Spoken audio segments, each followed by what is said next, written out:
You're listening to the Hour of the Time. I'm William Cooper. Today is January the 12th, 1998. And the world is not in good shape, ladies and gentlemen. This nation is not in good shape. You are very quickly losing your heritage, losing your liberties, your freedom. Your children are losing their opportunities that so many Americans died to hand down to their posterity, or so they thought.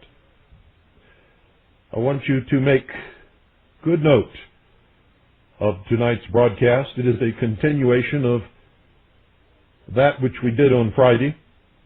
This one will be the clarifying mixture, I suspect. And for those of you who don't understand any of it, if you're a Christian and you want to know the truth, just go to the New Testament and read only the words in red. You see, everybody spends so much time allowing themselves, and when I say allowing, I mean it wholeheartedly, for it's the truth, allowing themselves to be grasped in the coils of deception. If you're a Christian, you know that the great deceiver, the great liar, the great manipulator is called Satan. If you want to know where Satan resides, if you want to know who he is, look around and see who is telling you all the lies. It's as simple as that.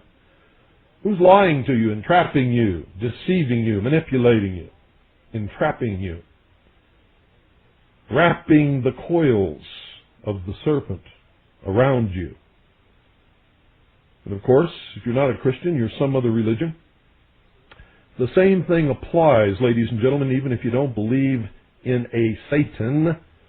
Lies and deception and manipulation are wrong. Wrong, wrong, wrong. And the only people who practice those things are evil people. You see, they have to lie to you, deceive you, and manipulate you, because if they told you the truth, you would throw them into prison and lock them up forever.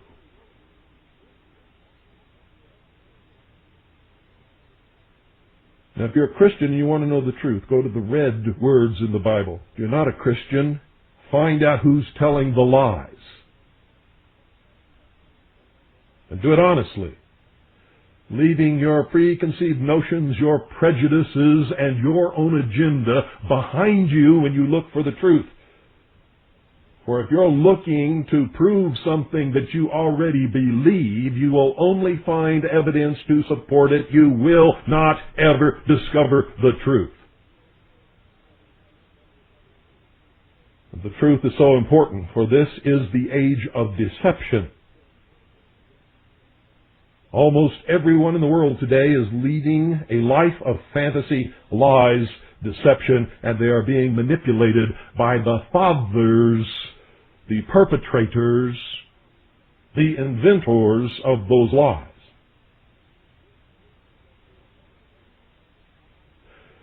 For instance, I really don't have to spend hours on this British Israelite master race, God's chosen people, all this other kind of stuff thing. All I have to do is quote one thing that Jesus Christ himself said. For all of this is being manipulated in Christianity and Zionism. And it's all a lie.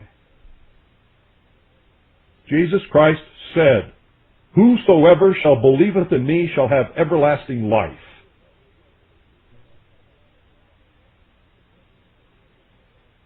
He didn't say anything about whosoever that belongs to the Anglo-Saxon Aryan race that believeth in me shall have everlasting life. He didn't say that. He didn't say whosoever is descended from the house of David and believeth in me shall have everlasting life. He didn't say whoever is black and believeth in me shall have everlasting life. He didn't say any of that, did he?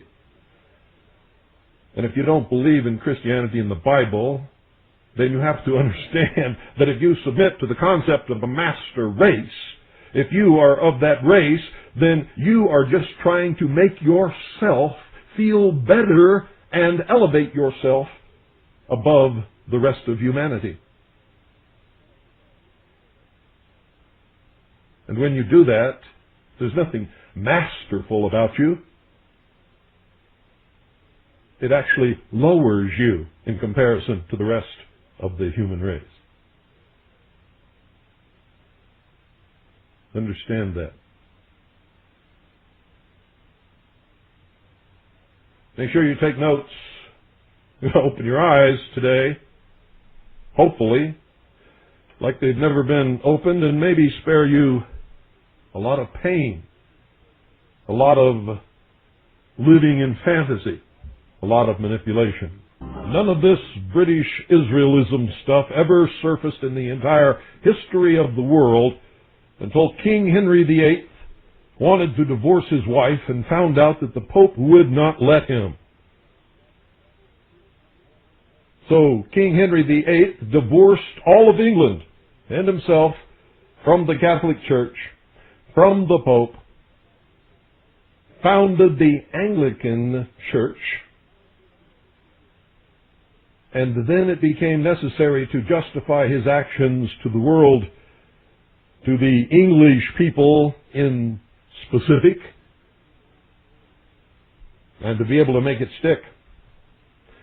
Somewhere down the line, the Royal House of England invented a family tree connecting them directly by descendants to the Royal House of David, and thus to the Old Testament, the lineage of the divine right to rule, or so they claim.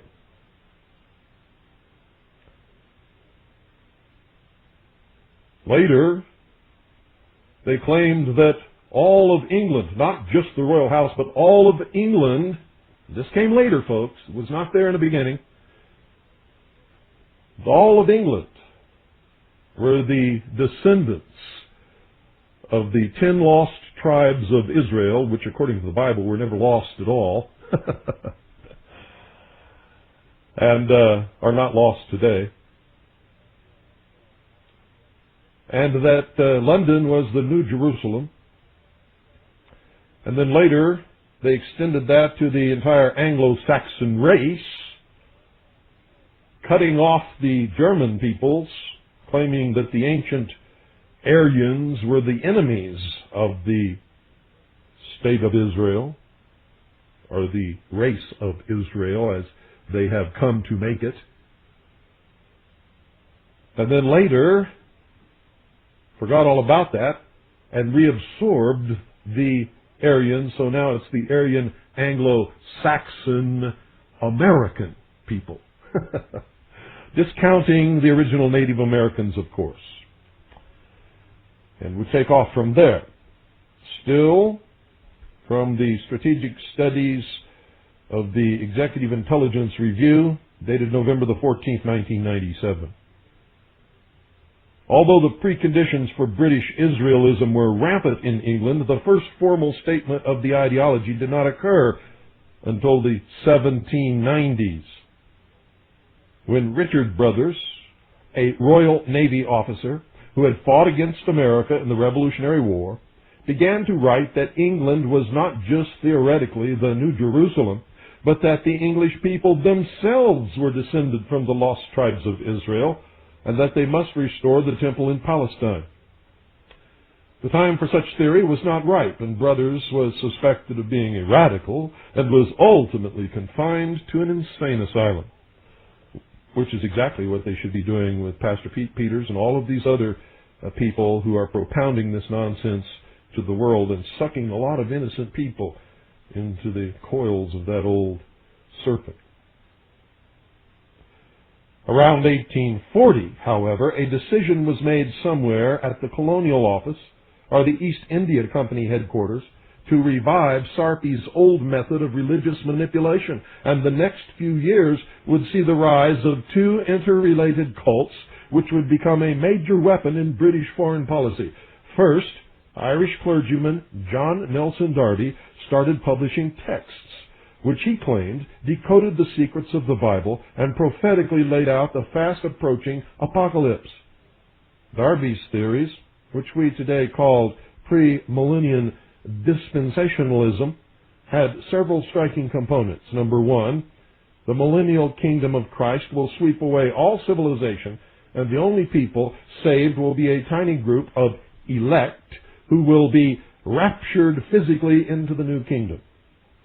Two, the evil power in the world is Gog, spelled G-O-G, as identified in Ezekiel, who will sweep down on Israel and begin the end days. Darby confidently identified Gog as Russia. And three, the end will come only when the Scripture is fulfilled and the Jews return to Israel and build the temple. How did the state of Israel come into existence, ladies and gentlemen? Check your history. Almost simultaneously, one John Wilson picked up the theories of Richard Brothers and published Lectures on Our Israelitish Origin in 1840, claiming, also on the evidence of biblical secret knowledge, that the 10 tribes migrated to Europe after the destruction of the Second Temple, primarily turning into Christian Englishmen and Germans. The racially inferior tribes of Judah, said Wilson, remained in Palestine and became the modern Jews, and they believed that and preached that for a long time. And today, they say the Jews that call themselves Jews today and speak Hebrew and practice the ancient Hebrew religious ceremonies and holidays are not Jews at all. Are not Jews at all. They're not even from the tribe of Judah now today. See, these people change their story about every 20 years. No, they're really folks from some weird tribe in the mountains of what used to be called the old Soviet Union. Khazars is the name. The British Israelites claim there are no real Jews alive today.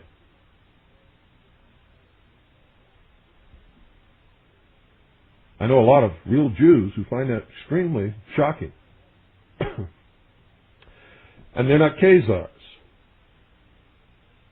They are the real descendants of the real Israelites and the real 10 tribes. They are of the